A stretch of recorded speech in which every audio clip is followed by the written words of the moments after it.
কর্কটের সাথে কেউ যদি পলিটিক্স করেও, হ্যাঁ? সেই পলিটিক্সে কিন্তু খুব বেশি জয়লাভ করতে পারবে না। কর্কট পলিটিক্সে দেখুন চাকরিতে বাধা যে নেই এটা বলব না। চাকরিতে বাধা আছে। আপস অ্যান্ড ডাউন ভালোই পাচ্ছেন চাকরিতে।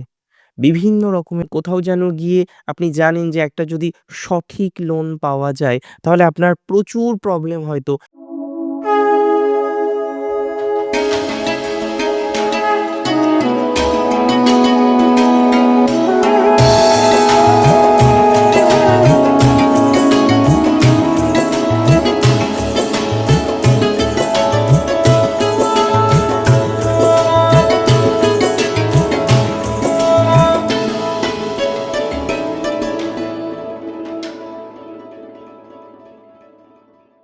নমস্কার, জয় শ্রী গণেশ। স্বাগতম আপনাদের প্রত্যেককে আজকের বিশেষ পর্বের অনুষ্ঠানে। আজকে আলোচনা করব কর্কট রাশির জাতক জাতিকাদের নিয়ে এবং খুব উল্লেখযোগ্য একটি আলোচনা আজকে হবে। আজকে মূলত আমরা আলোচনা করব রবি রাজা এবং সেনাপতির সংযোগ নিয়ে। দেখুন আপনাদের বলে রাখি ডিসেম্বরের শেষ ১৫ দিন এবং জানুয়ারির প্রথম ১৫ দিন রবি কিন্তু অবস্থান করবে স্যাগিটেরিয়াস অর্থাৎ ধনু রাশির ঘরে। আর সেখানে আমরা ৬-৭ তারিখের পর ডিসেম্বরের এবং জানুয়ারির মাঝামাঝি সময় পর্যন্ত লিস্ট মঙ্গলের অবস্থান দেখতে পারব। তার মানে এখানে রাজা ও সেনাপতির একটি গ্রহ সংযোগ তৈরি হচ্ছে। মঙ্গল এবং রবির এই যে গ্রহ সংযোগ আমি কখনোই মনে করি না এটা একটা পরস্পর বিরোধী গ্রহ সংযোগ। উপরন্তু আমি মনে করি এটি একটি এমন সংযোগ যেটি আপনার রাশি সাপেক্ষে যদি ওয়েল প্লেসড হয় তাহলে অত্যন্ত শুভ ফলাফল বহন করে আনতে পারে। দেখুন কর্কটের মঙ্গল দশম ঘরের অধিপতি অর্থাৎ কর্মাধিপতি। কর্কটের ধনপতি গ্রহ হচ্ছেন রবি নিজে। কর্কটের পঞ্চমপতি সে কিন্তু মঙ্গল নিজে।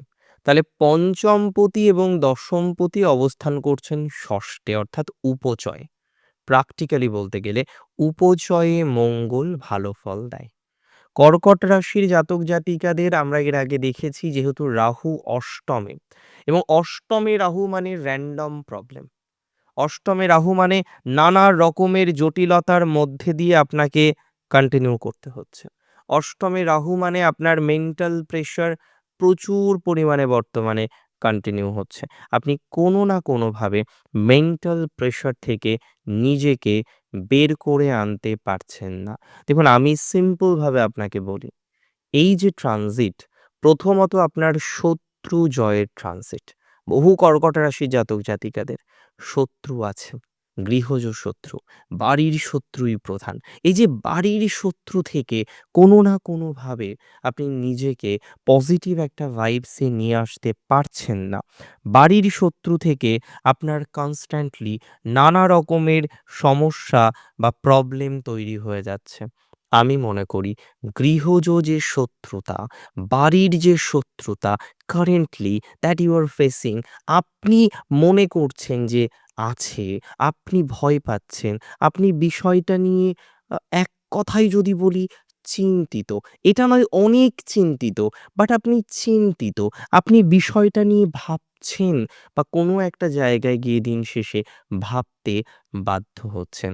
আই মাস্ট সে আমি অবশ্যই আপনাকে বলব, এই পরিস্থিতি থেকে, এই সিচুয়েশন থেকে আপনি নিজেকে ডেভেলপড করতে পারবেন। এই পরিস্থিতি থেকে, এই সিচুয়েশন থেকে অনেকটা বেটার একটা সিচুয়েশন তৈরি হবে। শত্রু জয় হবে। নাম্বার 2 যাদের লোন নিয়ে সমস্যা। আপনি লোন নিতে চান, কিন্তু আপনি লোন পাচ্ছেন না। আপনি কোথাও যেন গিয়ে আপনি জানেন যে একটা যদি সঠিক লোন পাওয়া যায় তাহলে আপনার প্রচুর প্রবলেম হয়তো সর্ট আউট হয়ে যেতে পারে। কিন্তু আপনি সেই প্রবলেমগুলোকে সর্ট আউট করতে পারছেন না। দেখুন আমি একদম সিম্পল ভাষায় আপনাদের সাথে একটা বিষয় অন্তত আজকে শেয়ার করতে চাই যে লোনের প্রবলেম যাদের আছে, কনস্ট্যান্টলি বিভিন্ন রকম লোন নিয়ে যারা ভুগে চলেছেন, ভোগান্তির মধ্যে আছেন, মাথায় রাখুন সেই লোনের প্রবলেমগুলো থেকে বেরিয়ে আসার মতো সংযোগ আপনাদের জীবনচক্রে ভেরি রিসেন্ট তৈরি হতে চলেছে। যারা লোন পাচ্ছেন না দেখবেন অনেকেই লোন পাবেন। আবার অনেকের এই লোন নিয়ে যে মনের মধ্যে একটা ভয়, নিছক একটা ভয় যে দাদা পরবর্তীকালে কি হতে পারে বলুন তো? লোনগুলো কি শোধ করা যাবে? আদতেও কি লোন শোধ করার মতো একটা সুযোগ পাওয়া যেতে পারে? I must say আমি অবশ্যই বলব যে লোন শোধ করার মতো সুযোগ আপনাদের আসবেই। আপনি লোন শোধ করতে পারবেন। দিন শেষে লোন বা দেনা বা কর্জ নিয়ে যে প্রবলেম, যে অসুবিধা, যে সমস্যার জায়গা আপনার আছে, সেই সমস্যা থেকে আপনি কিন্তু বেরিয়ে আসতে পারবেন। সিওরিটি রাখুন, ভরসা রাখুন নিজের উপর। এই জায়গাটা ধীরে, ধীরে, ধীরে, ধীরে পজিটিভ জায়গায় তৈরি করতে পারবেন। That's for very, very, very sure. তবে মাথায় রাখতে হবে ষষ্ঠ মানেই শুধুমাত্র এই ম্যাটারগুলো নয়। ষষ্ঠ মানে কিন্তু মাতুলও। অ্যাকচুয়ালি চতুর্থ হচ্ছে মা, তাই মায়ের সিবলিংস চতুর্থের তৃতীয় অর্থাৎ ষষ্ঠ থেকে দেখা যায়। আমরা দেখতে পারি সেটা। কিংবা আপনি যদি বলেন যে দাদা মায়ের বড় ভাই, তাহলে মায়ের ছোট ভাই, ছোট বোন তাদের আমরা চতুর্থের তৃতীয় থেকে দেখব। কিন্তু মায়ের যদি বড় কেউ থাকেন আমরা চতুর্থের একাদশ থেকে দেখব। এটা মাথায় রাখবেন। যে বড় ভাই এবং ছোট ভাইয়ের জাজমেন্ট জ্যোতিষশাস্ত্রে একই হাউস থেকে হয় না। যারা আ অনেকে জানেন আবার অনেকে হয়তো স্মরণ নেই। এটা মাথায় রাখতে হবে যে সবসময় ছোট ভাইয়ের অ্যানালাইসিস, ছোট বোনের অ্যানালাইসিস 3rd হাউস থেকে করতে হবে। আর এই জায়গাটি কিন্তু খুব ইম্পোর্টেন্ট। ২০২৫ এর শেষ ১৫ দিন এবং ২৬ এর ১ম ১৫ দিন এই জায়গা সংক্রান্ত বিষয়ে আপনার জন্য একটি সুন্দর সময় জাস্ট অপেক্ষা করে রয়েছে। এই বিষয়ে উল্লেখযোগ্য কিছু ফলাফল আপনি বা আপনারা জীবনচক্রে কিন্তু পেতে চলেছেন। তবে কর্মজীবন নিয়ে কয়েকটি কথা বলি, চাকরির কথা বলি। দেখুন চাকরিতে বাধা যে নেই এটা বলব না। চাকরিতে বাধা আছে। আপস অ্যান্ড ডাউন ভালোই পাচ্ছেন চাকরিতে। বিভিন্ন রকমের অবস্টাকল চাকরি জীবনে আপনার আসছে। তো যারা চাকরি করেন, চাকরি নিয়ে একটা টেনশনের মধ্যে আছেন। কার্যত চাকরি নিয়ে এখন আপনার মনের মধ্যে অনেক ভয়, অনেক চিন্তা, অনেক দুশ্চিন্তা যে চাকরি আদতেও স্টে করবে তো? চাকরির ক্ষেত্র নিয়ে আগামীতে একটা পজিটিভ ভাইবস তৈরি করা যাবে তো?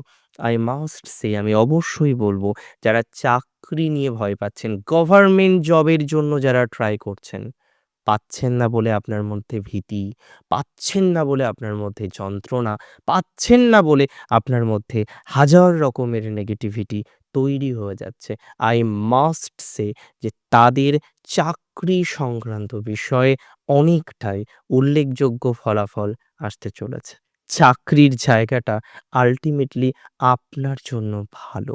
চাকরির জায়গাটা আল্টিমেটলি আপনার জন্য অনেকটাই সুস্থ, স্বাভাবিক, পজিটিভ হতে চলেছে। সরকারি চাকরি পেতে পারেন আপনারা। অনেকের ক্ষেত্রেই সরকারি চাকরি পাওয়ার সম্ভাবনাটা ধীরে, ধীরে বাড়তে চলেছে। তাই যারা সরকারি চাকরি করতে চান, প্রিপারেশন নিচ্ছেন, পরীক্ষা দিচ্ছেন রীতিমতো, কিন্তু এখনো পর্যন্ত সরকারি চাকরির সেই অর্থে সম্ভাবনাটা আপনারা দেখেননি, সেই অর্থে সরকারি চাকরিটা পাননি, আমি এতটুকু কিন্তু বলতে পারি এবং সেই জায়গায় দাঁড়িয়ে আমি মনে করি অনেকটাই পজিটিভ ফলাফল আমরা পাবো। আ অন্তত সরকারি চাকরির ক্ষেত্রে, যেকোনো চাকরির ক্ষেত্রে, চাকরির স্টেবিলিটির ক্ষেত্রে বা স্থায়িত্বের ক্ষেত্রে। তাহলে চাকরি নিয়ে একটু পজিটিভলি ভাবুন তো দেখি। কেমন ভাবতে পারেন? চাকরি নিয়ে একটু পজিটিভ ভাইবস এ ভাবুন তো দেখি কেমন ভাবতে পারেন? আমি বিশ্বাস করি চাকরির ক্ষেত্রে ইমপ্রুভমেন্ট এর জায়গাটা অনেকটাই তৈরি হবে। That's for very, very, very sure. একটু প্রপারলি যদি ট্রাই করা যায়, আপনার চাকরি জীবনে উন্নতির অবকাশ কনফার্মলি আসবে। সো প্রপারলি একটু চেষ্টা করুন, প্রপারলি একটু প্ল্যানিং করুন। আমি বিশ্বাস করি আপনার জন্য ভালো কিছু অপেক্ষা করে রয়েছে। আপনার জন্য বেটার কিছু অপেক্ষা করে রয়েছে। চাকরির স্টেবিলিটি আল্টিমেটলি কিন্তু আপনার বৃদ্ধিপ্রাপ্ত হবে। আপনি যারা চাকরি চেষ্টা করছেন নতুন ধরনের, তাদের নতুন চাকরি হতে পারে এবং যারা কারেন্টলি ডুইং আ জব একটা করছেন, তাদের দেখবেন আইদার প্রমোশন, একটা ডেভেলপমেন্ট বা কোনো ক্ষেত্রে আমরা অফিসিয়াল পলিটিক্স দেখি। দেখুন এই মুহূর্তে দাঁড়িয়ে কর্কটের সাথে কেউ যদি পলিটিক্স করেও, হ্যাঁ? সেই পলিটিক্সে কিন্তু খুব বেশি জয়লাভ করতে পারবে না। কর্কট পলিটিক্সে এই সময়ে খুব ভালো একটা জায়গা পেতে চলেছেন। That's for very, very, very sure. আজকের অনুষ্ঠান সম্পর্কে আপনার মন্তব্য আপনি জানেন যদিও যে আমার কাছে একটু নয়, অনেক বেশি গুরুত্বপূর্ণ। তাই আপনার মন্তব্যের অপেক্ষায় থাকবো আমি। আপনার মন্তব্য আমাকে জানাতে ভুলবেন না। ভালো থাকুন আপনি, আপনার পরিবার, আপনার প্রিয়জন সকলে। জয় শ্রী গণেশ।